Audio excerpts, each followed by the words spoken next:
দিল্লিতে আত্মঘাতী গাড়ি বিস্ফোরণের ঘটনায় আলোচনায় এসেছে এক ডাক্তারের নাম। তিনি বিস্ফোরিত গাড়িটির চালক ছিলেন বলে ধারণা করা হচ্ছে।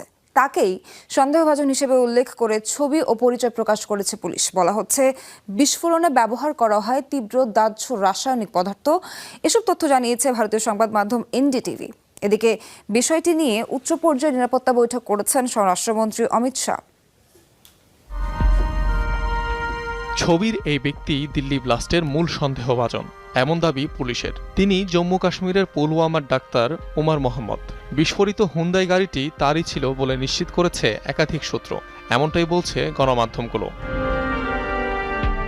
বিস্ফোরণের আগে প্রায় ৩ ঘন্টা যাবৎ লালকেল্লার কাছে পার্ক করা ছিল প্রাইভেট কারটি। এ সময় একবারের জন্য গাড়ি থেকে বের হননি চালক। পরে স্থানীয় সময় সন্ধ্যা 6:30টার দিকে চলতে শুরু করে গাড়িটি।